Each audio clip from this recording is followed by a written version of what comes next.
merencanakan sebuah kehamilan itu jangan terlalu muda. Karena kenapa terlalu muda? Alat reproduksinya itu belumnya matang dan emosionalnya itu juga belum begitu matang juga. Nah, mungkin dikaitkan juga begitu juga tingkat ekonominya. Nah, di situ sebenarnya letak kontrasepsi yang dikatakan kalau bisa kita saya bertanya, kenapa BKKBN itu kalau mengatakan BKKBN itu apa yang terpikir? Mungkin saya lempar dulu kepada mama papa yang ada di sini. Coba, kalau kita lihat BKKBN itu yang terpikir itu apa? Yang terpikir atau yang teringat kita itu apa? KB ya, pasti alat kontrasepsi ya. Oh ya, nah itu sangat sedikit sekali alat kontrasepsinya. Sebenarnya BKKBN itu mengurus dari sejak konsepsi, dari rencana perkawinan, dari merencanakan sebuah kehamilan sampai dengan usia lansia, sampai dengan usia mau akhir hayat, di mana kita juga memikirkan ada 7 indikator lansia tangguh. Bagaimana lansia itu berproduktif, bagaimana seorang lansia itu bermanfaat bagi orang lain. Nah, kontrasepsi itu hanya sedikit sekali alat KB itu pengaruh di program kita. Nah, tadinya pertama jangan terlalu muda. Nah, apabila terlalu muda mungkin sudah juga terjadi perkawinan, mohon dapat ditunda dulu untuk masa kehamilan. Nah, di situ letaknya kontrasepsi sehingga benar-benar matang untuk seorang wanita dalam merencanakan sebuah kehamilan. Terus yang kedua, jangan terlalu tua. Nah, terlalu tua hamil itu resikonya apa? Resikonya apabila terlalu tua, masa terlalu tua di mana masa faalnya, organ dan lain sebagainya itu mulai menurun. Di saat itu seorang wanita hamil itu perlu kondisi sehat dan lain sebagainya. Yang ketiga, jangan terlalu dekat. Nah, di situ letaknya kontrasepsi. Kenapa letak kontrasepsi jangan terlalu dekat? Dekat punya anak itu sehingga alat reproduksi belum sembuh dan akan melahirkan kembali. Nah, terus dalam segi pengasuhan juga. Nah, yang keempat itu jangan terlalu banyak. Mungkin terlalu banyak sehingga itu tempat perlengkapan plasenta itu nanti bisa gampang terjadinya perdarahan. Itu dulu yang mau saya kupas tentang di mana letaknya kontrasepsi di program BKKBN itu. Nah, itu yang mau saya kasih gambaran kepada mama papa yang ada di sini. Harapan kami kita minta bagaimana sih tekniknya, triknya, terus bagaimana sih salah satu strategi dengan kondisi yang ada di sini untuk percepatan stunting. Nah, itu terima kasih.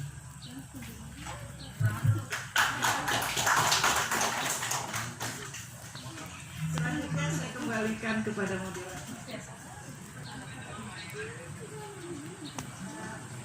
Izin Bu Deputi, kita mungkin lanjutkan diskusi. Ya, kita langsung saja ya kepada hal yang lebih teknis mungkin diskusinya, karena sudah hadir di sini kawan-kawan kita dari berbagai UPD, berbagai sektor. Ada mungkin dari yang mengelola perencanaan di tingkat daerah Bapeda, kemudian mungkin dari pendidikan, dari kesehatan sudah barang tentu, kemudian dari pertanian dan yang lain-lain. Dan yang ingin kita ketahui, mumpung juga ada Pak Wakil Bupati di sini, mungkin dari aspek karena memang ini sudah disadari bersama dan tadi Pak Marianus sudah sampaikan bahwa sudah terjadi penurunan ya. Kalau sudah terjadi penurunan berarti sudah ada sebuah program khusus di SBD ini yang ditopang oleh kebijakan, katakanlah demikian ya. Apakah kebijakan ini berupa regulasi khusus, apakah berupa perda ataupun yang lain-lain gitu, seperti itu. Kami mungkin kalau ada mic 2 silakan minta tolong ya, supaya saya pegang mic sebagai pengendali ya, minta tolong. Mungkin kita awali dengan Pak Wakil dulu. Pak Wakil, boleh cerita Pak Wakil tentang kebijakan ya, baik itu dalam bentuk regulasi maupun yang lain-lain ya, silakan Pak. Baik, terima kasih Bu Deputi. Mohon izin teman-teman, ada yang merekam ya? Direkam? Iya, terima kasih. Baik, terima kasih. Terkait dengan perubahan yang signifikan dalam artian terjadi penurunan angka atau jumlah stunting yang terjadi di Kabupaten Sumba Barataya dalam beberapa bulan terakhir ini, atau terutama 1 bulan terakhir ini. Pertama, sudah menjadi kebijakan daerah. Dilihat dari program daerah kami di sini, dari 7 program itu ada 1 adalah desa sehat. Lalu Itu untuk semua desa ya Pak ya? untuk semua desa. Untuk semua desa. Program desa sehat. Program desa sehat ini program daerah. Ya. Nah, dalam proses perjalanan tugas kami dalam hal menyemangati warga masyarakat terkait dengan desa sehat, kami diperhadapkan dengan dengan persoalan yang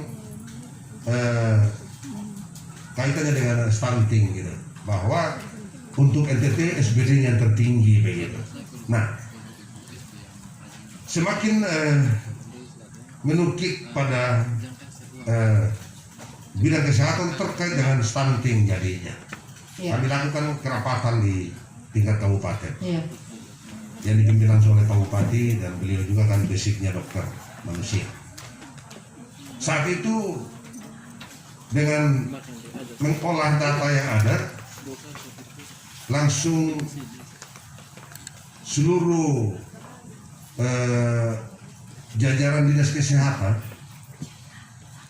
didukung oleh sejumlah OPD ini, pimpinan OPD kami juga sudah bagi menurut wilayah jaga. Ada pimpinan OPD dengan stafnya itu punya tugas, itu ada yang 3 desa, ada yang 2 desa. Jadi diturunkannya sampai Mereka desa. turun lagi sampai ke desa Ya. untuk memantau di sana apa yang lemah di sana. Dari katakanlah berapa dinas yang ada di sini? 30 atau Ada 28. Termasuk bagian-bagian di Dibagi habis, Indonesia. dibagi Dibagi habis. habis Iya. kekuatan yang ada untuk seluruh desa di wilayah Sumba Barataya. Kekuatan ini berelaborasi dengan kesehatan sampai pada bidan desanya untuk kejar memperjelas data dulu. mencari mana anak stunting, Iya, di mana anak dia, stuntingnya itu, anak siapa, ya. alamatnya di mana, Iya. itu diperjelas dulu. Data stuntingnya itu sendiri dari KMS atau dari mana kira-kira? Data itu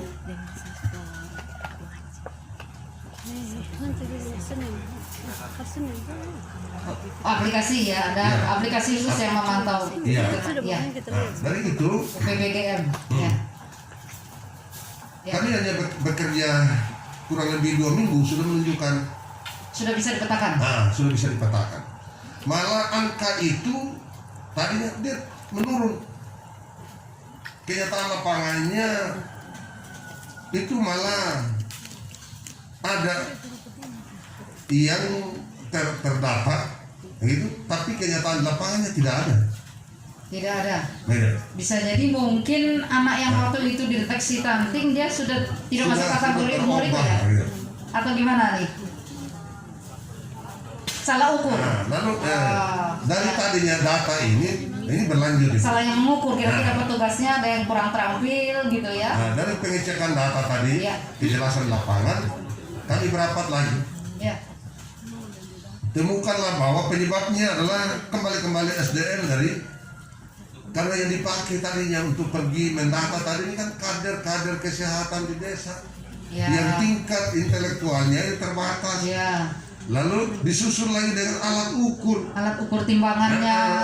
Kalau sudah pemahaman yang stunting itu yang bagaimana, itu sudah terbatas. Ya, Tentunya ya. penentuan mengenai anak ini stunting atau tidak sudah tidak objektif lagi. Tidak objektif. Ya. Nah itu, jadi dari kondisi itu saja sudah menunjukkan bahwa ada penurunan. Karena dari aspek data saja Aspek ya, data saja sudah ada dan penurunan. pengukurannya. Ya. Lalu penanganannya pun juga demikian. Ya. Yang betul-betul kan sudah penanganan dari tahun kemarinnya tertuju pada fokus 4 desa tahun kemarinnya itu tahun ini yang ditangani karena di situ data stuntingnya tinggi. Tinggi. Itu kita juga sifatnya proyek. OPD terkait ikut PU masuk.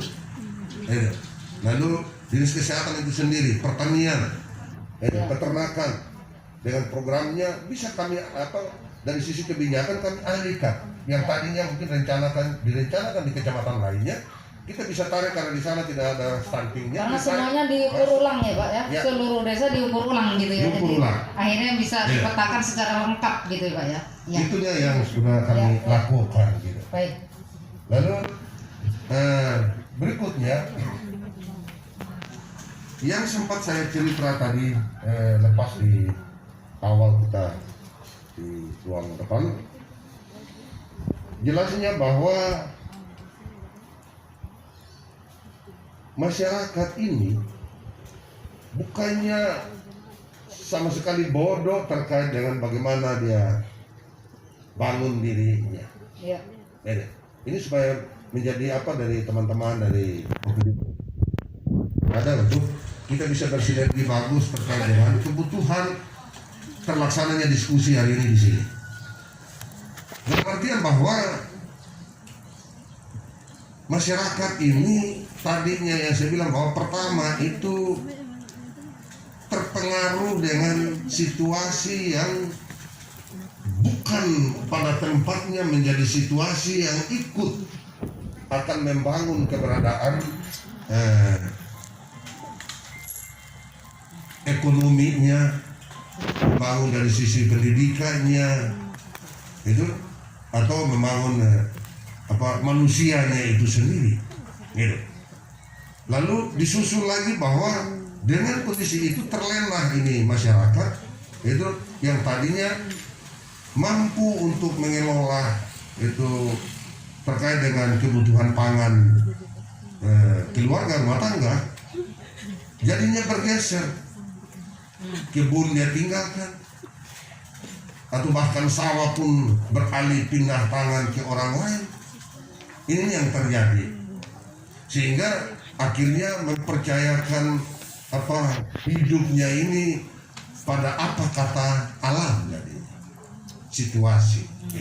Ini juga yang terjadi, sehingga oleh karena itu hal ini kedepannya yang perlu menjadi serius penanganan oleh pihak pemerintah itu bagaimana untuk kembalikan dia dulu membangun ekonomi rumah tangganya melalui tadinya pangan berlapis. Iya. Tidak akan ada, tidak usah jauh-jauh dari sekitar rumah sendiri saja. Sekitarnya. Iya. Iya. Dengan pangan berlapis itu sudah terbangun dengan sendirinya, sisi-sisi lainnya dia akan ikut juga terdongkrak baik. Dia bisa berternak dengan baik, dia bisa menyekolahkan anaknya dengan baik. Kalau sudah pemenuhan kebutuhan pangannya bagus, dengan sendirinya dari sisi kesehatan akan bisa terjamin. Kaitannya dengan yang bilang tadinya bahwa Sumba dulunya itu dibilang anak banyak, rezeki banyak. Dulu memang manusia masih langka dulu. Perlu banyak tenaga Pak. Orang tua saya dulu itu oleh orang tuanya sendiri marah hanya karena membatasi kelahiran. Sebenarnya kami tidak jumlahnya 9 orang ini. Hanya karena kena tegur dari orang tua, jadinya kami 9 orang ini. Ini kan menyusahkan orang tua. Jadi kami anak-anak hasil didikan orang tua, hasil binaan orang tua tadinya, itu kami bersaudara itu yang paling banyak anaknya 1 yang jumlahnya 5 orang. Habis itu 4, 3, 2, saya sendiri 3. Nah, ini kan sudah bagian dari didikan tadinya bahwa memang harus diatur baik secara baik dalam keberadaan rumah tangga dan keluarga, yang pada akhirnya sisi-sisi lainnya keinginan kita ke hal yang bagus ke depannya akan bisa kita tanggulangi. Itu kan didikan orang tua. Nah, hal seperti inilah yang juga sebenarnya menurut saya dengan kondisi atau keberadaan daerah Sumba Barat Daya seperti ini untuk bisa mudah untuk kita kembalikan. Kita tidak mungkin bisa ajak untuk berpikir seperti pola yang di Bali atau yang di Jawa sana. Lain Pak, lain ya. Pasti kita bangun, mengajak mereka membangun, bertolak dari apa yang ia miliki dan dengan pola yang sebenarnya harus ia pakai untuk membangun dirinya sendiri. Itunya, sehingga program daerah ada 7. Program daerah ada 7. Kami itu kan ada desa berair, Desa berair, Desa desa bercahaya, desa sehat tadi. kecukupan pangan, aman, tentram, Ya. itu. Desa sehat, desa pintar, Ya. desa wisata. Ya. Jadi semuanya berbasis desa ya Pak. Berbasis Jadi, desa. kalau kita katakanlah membangun dengan memberdayakan dari level desa itu sebetulnya sebuah baradaya sudah sangat kuat dari aspek kebijakan maupun programnya. Tinggal bagaimana apakah itu betul-betul bisa dilaksanakan secara kompak didukung oleh berbagai sektor yang ada gitu ya Pak ya. Nah, oleh karena itu mungkin mohon izin Bapak silakan duduk dulu nanti kita gali mungkin dari masing-masing sektor yang kita ingin tahu ya. Misalnya saja dari kawan-kawan dari kesehatan mungkin bisa merencanakan sebuah kehamilan itu jangan terlalu muda. Karena kenapa terlalu muda? Alat reproduksinya itu belumnya matang dan emosionalnya itu juga belum begitu matang juga. Nah mungkin dikaitkan juga begitu juga tingkat ekonominya. Nah di situ sebenarnya letak kontrasepsi yang dikatakan kalau bisa saya bertanya kenapa BKKBN itu kalau mengatakan BKKBN itu apa yang terpikir? Mungkin saya lempar dulu kepada mama papa yang ada di sini. Coba kalau kita lihat BKKBN itu yang terpikir itu apa? Yang terpikir atau yang teringat kita itu apa? KB ya, pasti alat kontrasepsi ya. Oh ya, nah itu sangat sedikit sekali alat kontrasepsinya. Sebenarnya BKKBN itu mengurus dari sejak konsepsi, dari rencana perkawinan, dari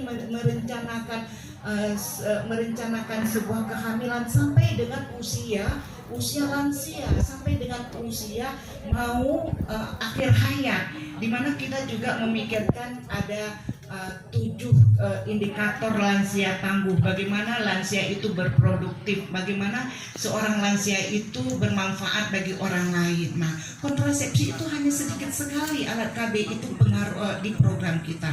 Nah, tadinya pertama jangan terlalu muda. Nah, apabila terlalu muda mungkin sudah juga terjadi perkawinan, mohon dapat ditunda dulu untuk masa kehamilan. Nah, di situ letaknya kontrasepsi sehingga benar-benar matang untuk seorang wanita dalam merencanakan sebuah kehamilan. Terus yang kedua, jangan terlalu tua. Nah, terlalu tua hamil itu resikonya apa? Resikonya apabila terlalu tua, masa terlalu tua di mana masa faalnya, organ dan lain sebagainya itu mulai menurun. Di saat itu, seorang wanita hamil itu perlu kondisi sehat dan lain sebagainya. Yang ketiga, jangan terlalu dekat. Nah, di situ letaknya kontrasepsi. Kenapa letak kontrasepsi jangan terlalu dekat? Dekat punya anak itu sehingga alat reproduksi belum sembuh dan akan melahirkan kembali. Nah, terus dalam segi pengasuhan juga. Nah, yang keempat itu jangan terlalu banyak. Mungkin terlalu banyak sehingga itu tempat perlengkapan plasenta itu nanti bisa gampang terjadinya perdarahan. Itu dulu yang mau saya kupas tentang di mana letaknya kontrasepsi di program BKKBN itu. Nah, itu yang mau saya kasih gambaran kepada mama papa yang ada di sini. Harapan kami kita minta bagaimana sih tekniknya, triknya, terus bagaimana sih salah satu strategi dengan kondisi yang ada di sini untuk percepatan stunting. Nah, itu terima kasih.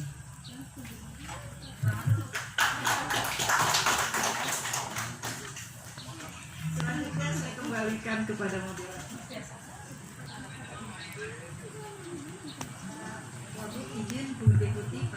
Kita mungkin lanjutkan diskusi. Ya, kita langsung saja ya kepada hal yang lebih teknis mungkin diskusinya, karena sudah hadir di sini kawan-kawan kita dari berbagai UPD berbagai sektor, ada mungkin dari yang mengelola perencanaan di tingkat daerah Bapeda, kemudian mungkin dari pendidikan, dari kesehatan sudah barang tentu, kemudian dari pertanian dan yang lain-lain.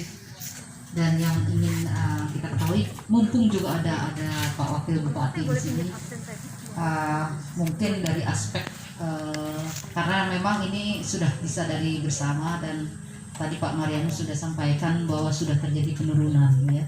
Kalau sudah terjadi penurunan berarti sudah ada sebuah program khusus di SBD ini yang ditopang oleh kebijakan, katakanlah demikian, ya.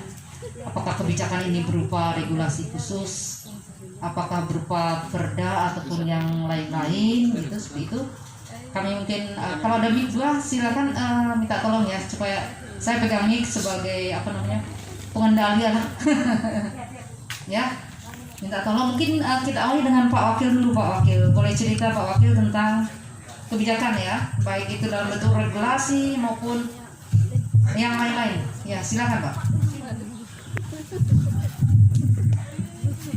Baik, terima kasih Bu Putih. Mohon izin teman-teman, ada yang rekam ya? Direkam? Iya, terima kasih. Baik, terima kasih.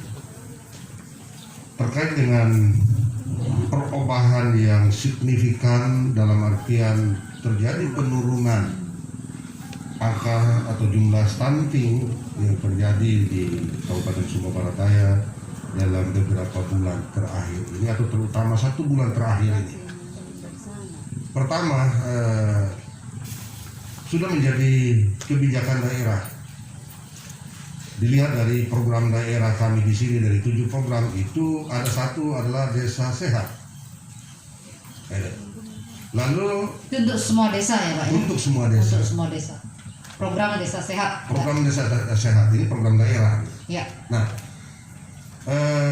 dalam proses perjalanan tugas kami dalam hal menyemangati warga masyarakat terkait dengan desa sehat, kami diperhadapkan dengan dengan persoalan yang kaitannya dengan stunting gitu, bahwa untuk NTT SBD-nya tertinggi begitu. Nah, semakin menukik pada bidang kesehatan terkait dengan stunting jadinya. Ya. Kami lakukan kerapatan di tingkat kabupaten. Ya. Yang dipimpin langsung oleh Pak Bupati, dan beliau juga kan basicnya dokter manusia. Saat itu dengan mengolah data yang ada, langsung seluruh jajaran dinas kesehatan didukung oleh sejumlah OPD ini, pimpinan OPD kami juga sudah bagi menurut wilayah jaga. Ada pimpinan OPD dengan stafnya itu punya tugas, itu ada yang 3 desa, ada yang 2 desa. Jadi diturunkannya sampai mereka turun lagi sampai ke desa untuk memantau di sana apa yang lemah di sana. Dari katakanlah berapa dinas yang ada di sini? 30 atau ada 28. Nah, termasuk bagian-bagian dibagi habis ya. Kekuatan yang ada untuk seluruh desa di wilayah Sumba Barataya. Kekuatan ini berelaborasi dengan kesehatan sampai pada bidan desanya untuk kejar memperjelas data dulu. Mencari mana anak stunting, iya, di mana dia, itu, anak siapa, ya. Alamatnya di mana, ya. Itu diperjelas dulu. Data stuntingnya itu sendiri dari KMS atau dari mana kira-kira? Data itu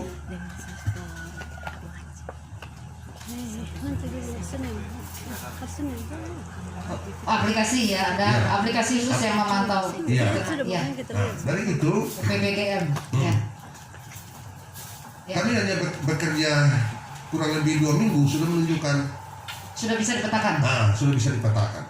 Malah angka itu tadinya dia menurun. Kenyataan lapangannya itu malah ada yang terdata, gitu. Tapi kenyataan lapangannya tidak ada. Tidak ada. Tidak. Bisa jadi mungkin anak yang waktu itu dideteksi stunting dia sudah tidak masuk kategori umur itu ya? Gitu. Atau gimana nih? Salah ukur. Nah, lalu dari tadinya data ini berlanjut. Salah yang mengukur, kira-kira petugasnya ada yang kurang terampil gitu ya. Nah, dari pengecekan data tadi, Iya. kejelasan lapangan, kami berapat lagi. Ya. Temukanlah bahwa penyebabnya adalah kembali SDM karena yang dipakai tadinya untuk pergi mendata tadi ini kan kader kesehatan di desa Ya. yang tingkat intelektualnya itu terbatas. Ya. Lalu disusul lagi dengan alat ukur. Alat ukur timbangannya. Kalau sudah pemahaman yang stunting itu yang bagaimana itu sudah terbatas. Ya, Tentunya ya. penentuan mengenai anak ini stunting atau tidak sudah tidak objektif lagi. Tidak objektif. Ya. Nah itu, jadi dari kondisi itu saja sudah menunjukkan bahwa ada penurunan. Karena dari aspek data saja Aspek ya, data saja dan ada pengukurannya ya. Lalu penanganannya pun juga demikian. Ya. Yang betul-betul kan sudah penanganan dari tahun kemarinnya tertuju pada fokus 4 desa tahun kemarinnya itu tahun ini yang ditangani karena di situ data stuntingnya tinggi. Itu kita juga sifatnya proyek. OPD terkait ikut PU masuk. Lalu dinas kesehatan itu sendiri, pertanian, peternakan dengan programnya bisa kami dari sisi kebijakan kami alihkan yang tadinya mungkin direncanakan di kecamatan lainnya kita bisa tarik karena di sana tidak ada stuntingnya. Karena semuanya diukur ulang ya Pak ya, Ya. seluruh desa diukur ulang gitu ya. Diukur Jadi ulang. akhirnya bisa Ya. dipetakan secara lengkap gitu ya Pak ya. Ya. Itunya yang sudah kami Ya. lakukan gitu. Baik. Lalu berikutnya yang sempat saya cerita tadi lepas di awal kita di ruang depan, jelasnya bahwa masyarakat ini bukannya sama sekali bodoh terkait dengan bagaimana dia bangun dirinya. Ya. Ini supaya menjadi dari teman-teman dari ada untuk kita bisa bersinergi bagus terkait dengan kebutuhan terlaksananya diskusi hari ini di sini. Dalam artian bahwa masyarakat ini tadinya yang saya bilang bahwa pertama itu terpengaruh dengan situasi yang bukan pada tempatnya menjadi situasi yang ikut akan membangun keberadaan ekonominya, membangun dari sisi pendidikannya itu atau membangun manusianya itu sendiri gitu. Lalu disusul lagi bahwa dengan kondisi itu terlena ini masyarakat itu yang tadinya mampu untuk mengelola itu terkait dengan kebutuhan pangan keluarga rumah tangga jadinya bergeser, kebun dia tinggalkan atau bahkan sawah pun beralih pindah tangan ke orang lain.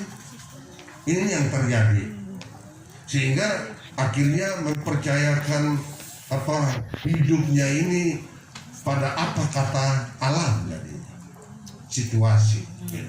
Ini juga yang terjadi sehingga karena itu hal ini kedepannya yang perlu menjadi serius penanganan oleh pihak pemerintah itu bagaimana untuk kembalikan dia dulu membangun ekonomi rumah tangganya melalui tadinya pangan berlapis. Iya. Tidak akan ada Tidak usah jauh-jauh dari sekitar rumah sendiri saja. sekitarnya. Ya. Gitu. Ya. Dengan pangan berlapis itu sudah terbangun dengan sendirinya. Sisi-sisi lainnya dia akan ikut juga terdongkrak baik. Dia bisa beternak dengan baik, dia bisa menyekolahkan anaknya dengan baik. Kalau sudah pemenuhan kebutuhan pangannya bagus, Ya. dengan sendirinya dari sisi kesehatan akan bisa terjamin. Kaitannya dengan yang bilang tadinya bahwa Sumba dulunya itu dibilang anak banyak, rezeki banyak. Dulu memang manusia masih langka dulu. Perlu banyak tenaga, Ya, Pak. orang tua saya dulu itu oleh orang tuanya sendiri marah hanya karena membatasi kelahiran. Sebenarnya kami tidak jumlahnya 9 orang ini. Hanya karena kena tegur dari orang tuanya orang tua, jadinya kami 9 orang ini. Ini kan menyusahkan orang tua. Ya. Jadi kami anak-anak hasil didikan orang tua, hasil binaan orang tua tadinya, Ya. itu kami bersaudara itu yang paling banyak anaknya 1 yang jumlahnya 5 orang. Habis itu 4, 3, 2, saya sendiri 3. Iya. Nah, ini kan sudah bagian dari didikan tadinya bahwa memang harus diatur baik secara baik dalam keberadaan rumah tangga dan keluarga, yang pada akhirnya sisi-sisi lainnya keinginan kita ke hal yang bagus ke depannya akan bisa kita tanggulangi. Itu kan didikan orang tua.